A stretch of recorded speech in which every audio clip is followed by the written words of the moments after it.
Hi guys, and welcome back. It's the Bristol Prepper channel here. Today we're gonna have a good old chat, and we're gonna talk about the economical collapse and what it's about and what's going on really. Because I've had a lot of messages and that people, you guys asking me what it's about, and just obviously you guys that are starting off and you might not know a lot about it, or people even that aren't preppers just wondering what's going on and what's it all about. So this is what we're gonna talk about today, and I'll quickly tell you what is the economic collapse.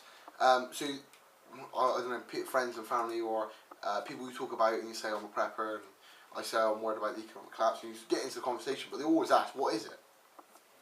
Economic collapse is when the economy, obviously our economy is everything, do you know what I mean? It's all the businesses, it's the banks, it's everything working together in unison to create an economy.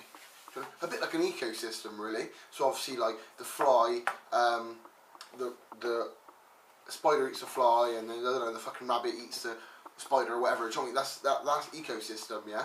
And then obviously goes up and up and up until we eat the fucking rabbit or whatever. But economy is a bit like that, really.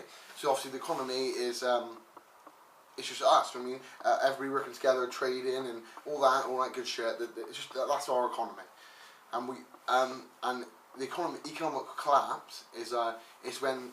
Well, the peak of it is when banks stop trading. When banks stop trading, so banks aren't giving the money out and they're not lending, and the banks is what causes it all. The banks is the reason for everything. The banks they're owned by the government. 90% of them are, if not owned by the government, owned by the Illuminati, and they control everything. And our whole society is built up like the game Jenga. I don't know if you guys in the US know what Jenga is, but it's like a blocks game, and you take blocks out and then eventually it collapses because obviously it's got to go somewhere. That's our economy, and that's what we live in. It's become so fragile. We obviously rely on actual electricity way too much. Everything's run by electricity. One solar flare, EMP, whatever we're talking about, then everything's fucked. That's it. Game over. Send us back to the dark ages. Obviously we're not talking about solar flares and shit, but I'm just saying that's how much we rely on electricity. But the collapse is and the collapse of the economy, obviously like I said, is run by the banks, because the banks owe so much money. They obviously take a lot of money, they owe money, they borrow money, they gamble our money. Like, it's ridiculous. We give them obviously all of our money, and then they gamble the money like a fucking gamble addict. They gamble the money. And our last dip, I don't know if anybody remembers, back in 2008 I believe, if I'm wrong just drop me a comment. 2008, there's obviously the recession or whatever. That was just a fucking wobble. Just the Jenga block, one of them was pulled out and it fucking wobbled. And everybody knows how skint it was, like shit shot through the roof, and it was a nightmare. Pain in the ass time. But that was, like I said, a fucking wobble. So the economic collapse is when the whole game goes down, the banks stop trading. So imagine, the banks stop trading, right? The electrical companies, water companies, they're not getting paid, they're not getting bank transfers, they're not getting this, not getting that. So they're going to stop trading, bang. They close off. Then, say, Joe Bloggs down the road, he goes to the ATM, can't get money out. Then his mate behind him, he's waiting and keep the queue as well, he can't get money out. Oh, that's funny, eh? Then, eventually, 10-20 minutes later, you're at the main supermarket, there's a thing of 50 people, they can't get money out. Then you just swell that by the entire country of England, or the US, and people can't get money out, and then it's carnage. People can't get money out. Then once the cash is gone, a few hours later, then they're can't buy no food, can't buy no bread. Oh, can't buy nothing really. Taps ain't working, the electric's not working. There's nobody on the radio. Nothing on the radio. Yeah. I digress. Sorry. No, if there's nothing on TV, nothing on the radio, then that's it. That's it. It will be absolute anarchy. People would obviously beg, borrow, and steal from everybody that they could to obviously feed themselves, feed their family. So it would be. This is where we get obviously the gang of looters, and this is what we talk about on not just my channel, loads of prepper channels talk about it. WRLL, which is without rule of law. And in this situation, this is where it comes from. So people can't got no money, got no food, and they need to go out and find this food, because obviously they're not preppers like ourselves. They're not preparing food or water, so they got nothing. People may keep a day or two in their house, but like snowstorms and stuff shoes, they might have that in the house, but they want more because they're worried about the future. So it would be absolutely anarchy. Another thing we'll quickly touch on is a price of life. So generally at the moment, the price, obviously, in between when I was a kid and like younger, like the 90s, and growing up, and obviously to now, where obviously I own my own home and shit and all the rest of it, the price is just gone through the roof. When I was a kid, I remember being able to buy a 20p bag of sweets. You couldn't fucking buy one sweet for 20p nowadays, tell me.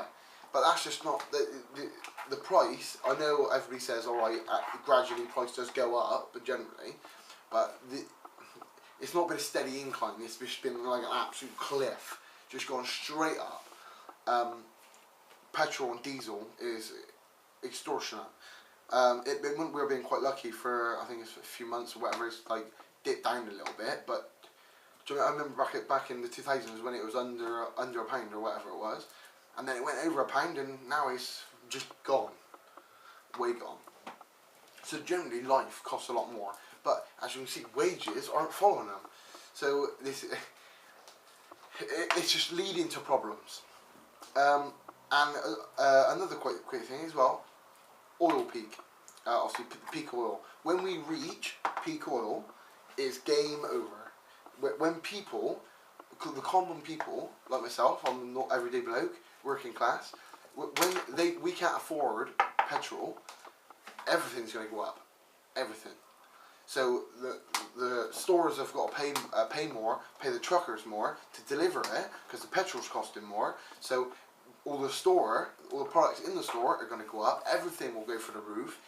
Crime will obviously go through the roof until the collapse. And if peak oil doesn't do it, then the banks will. I do strongly believe that economic collapse is inevitable. At the moment, the economy is in such a state. I'm not so clued up about USA. I know bits and pieces like everybody else, but I know in the UK at the moment, obviously we're coming up to the election time now, and it's crazy because you got all these people on all these different parties, and they're like, yeah, we'll do this, we'll do that. But at the end of the day, if nobody is going to sort out England's immigration problem, then nothing's going to sort it out. All right, people might call me racist or whatever, but at the end of the day, it's a bit like the Titanic. You're on a lifeboat. There's only so many people who can fit on it, right? We are a tiny island, so we are smaller. I don't know if you guys know it in America, but we're smaller than Texas. We are tiny, right? I don't know. It takes like 8 hours or some shit from go to one end to the fucking other. I don't mean it's tiny, and for so many people on one island, do you know what I mean? England, it can't be sorted out now. It's way past the point of fixing it. It's knackered. This is Titanic. It's going down. It's whether it's just how long it takes. England is in such a state. It's unreal. Not just obviously with immigration, but immigration does play a big part in it because at the end of the day, you've got a certain amount of resources, and they will only stretch to certain limits. The NHS at the moment is on collapsing point. Through the winter, obviously winter is the worst time, but NHS, every hospital is got a ridiculous waiting time. Go in there, it's just madness.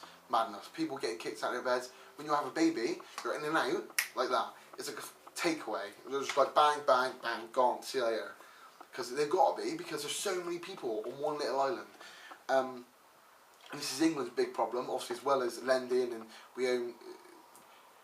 we try and pay the interest off obviously our country's debt and our country's loan and that. But the interest, it's like, I don't know, like 10 times the amount of actually we're paying back. We're fighting a losing battle. England is an absolute wreck. And then obviously the US, I know they got their problem. You obviously guys got problems as well. But obviously every country has. But once England and a USA, once we go, that the rest goes, because we hold everything together. We are the top boys. We're the big boys in the playground. Obviously, we're only small, but we are the big boys in the playground. And once that goes, that's it. KO. That's it. So, I know it says scary stuff, but this is why we prep. This is why we put back your food supplies and all your gear and all the rest of it, and your skills. This is why you got to learn it all. Do it as fast as you can. Don't skin yourself out and make yourself live on bread and rice, but I'm saying do it as fast as possible without killing yourself. Obviously great, teach your kids, teach the missus, skills, everything, teach them how to use the gear. Most important thing, know how to use your gear. Anyway, I digress. Next thing to talk about, I've touched on a little bit, is the UK and US government. Our governments, and obviously I know we're totally different sides of the pond, but they're not far different. Obviously run by people who've got a lot more money than ourselves, and they're not ones for telling us a lot. So things that, if you believe all the crap you hear on the telly and the news and all the shit they spurt from their mouth, then you can't be much of a prepper, because being a prepper is not just about the preparations and that, it's believing in, I believe, anyway, I think, that being a prepper is looking past looking past everything and seeing the truth that lies beneath, and the government and the news, they just spurt you shit, and just constantly lies and crap. They're not, the reason, obviously you guys at home that aren't preppers and don't believe in it, and think I'm talking rubbish and the economy's getting better, because it's what everybody says, the government say, they say, oh, it's getting better now, yeah, we're on the up. No, it's called a false rise, what we call a false rise. So a bit like the sea, right, the sea, get on a beach, you get a wave, it laps in, right? So imagine the lapping in and the wave coming up, it's 2008 recession. Now it's pulling back, so the economy's got loads better. It's a false rise, okay, until it comes all the way back, and then bang, an even bigger wave comes down and wipes you out, okay, and that's why you call it false rise. And it works a bit like I said, a bit like the sea. But it's because they don't tell us nothing, they don't let us know nothing. They wouldn't tell you, if the economic collapse was going to happen in a week's time, they wouldn't tell you shite. If they did, then it would be anarchy already, you'd set it off. If you knew that the water ain't going to work, the electric's not going to work, nothing's going to be normal, and your life will never be the same again, then you're not going to, alright, well, I'll wait till next week, but I got work in an hour, so I'm just going to pop off to work. Nobody go work, nothing would work normal. And they say they put things in place, especially the US government, you say they put things in place, the army, the police, the ambulances and all the rest of it, in place, so if anything did big happen, they can combat it. But I'm just a normal bloke, and I'm just saying that if I was a copper or in the army or whatever, or an ambulance, or paramedic or whatever, an ambulance, and I'm going to these things, and obviously something big happen, like an economic collapse, and you're going around and trying to pull back and make things civilised again, stop all the riots and that, and I'll be like, well, I know I've got to go do this job or whatever, go and stop all these people rioting or whatever, but my family's at home, my missus is at home with the kids. I'm not going to go out and risk and be out and away from my family when my family need my protection, and we need to be a family unit. So I can't see that lasting much more than 5 minutes, to be fair. It's quite funny when they say all that crap, really. Next thing I'll quickly touch upon as well is like a bit like the not telling you stuff. And anything I say from this point, if you don't believe me, you can search on YouTube, Google, just have a decent look, right? Decent, full-on look. You can even go on the government's websites and that, and you read upon it. First thing is the secret underground tunnels and underground cities. The US and Russia is the ones I know about currently. Russia, they think they have a big enough one to house the entire country. Underground tunnels, and this ain't no little dugout. This is big, like multi-stories, but underground, like massive, huge things. Obviously, the richer you are, the better, the more chance you got to go under there. Often, it's all about money at the end of the day, and how important you are. Especially the US. I was looking upon some stuff about the US one, and it is vast. The US one is vast. Some of them connect from states to state. That's how big we're talking, huge. And the underground cities, there was a hidden man, and you know, when they get the interview shows, but they're all like a shadow black, and then they got like a voiceover.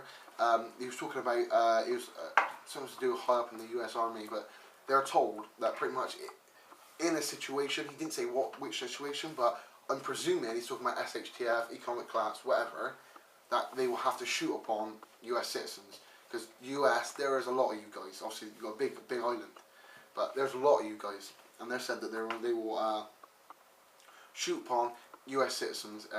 They were told to in a situation, obviously, of all the citizens coming towards the bunkers and trying to get in or whatever, that they will have to shoot on sight. Another thing as well you can look at is the FEMA coffins. If anybody does not know, like I said, have a look and check that stuff out on Google. Funeral coffins is pretty much essentially a big box, a coffin, right, lined up. There's loads of them, and they're in the thousands, in the millions, loads. And there's like a coffin, a big one, but you can fit 4 or 5 people in there. So they're big ass coffins, huge. You fit a lot of people in there, and they are built within the millions. I'm telling you. Not just in the US, in England as well. They are massive. So they're like these huge funeral coffins, and they're planning. Obviously, don't know what they're planning, but I'm guessing to put people in once something big happens. And if you check it out, they're guarded by police, security, and the army, guarded around. But there is some pictures from that people have taken either from the sky or from sly little out of the way. They'd be able to get a good shot. But there's pictures of it, and it's crazy. Like, it is really scary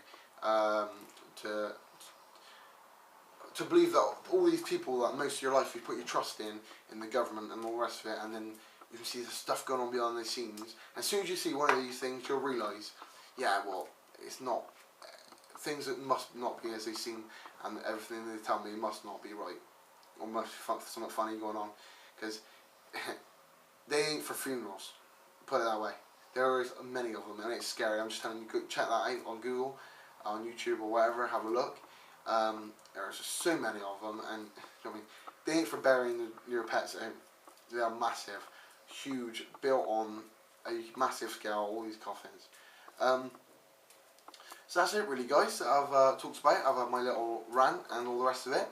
Like I said, any comments or anything I haven't touched upon, you want me to say about, this is not a detailed talk, this is just a brief chat upon it about the economic collapse, and just touching upon a few different things and that, just to give people a quick idea of what it's about.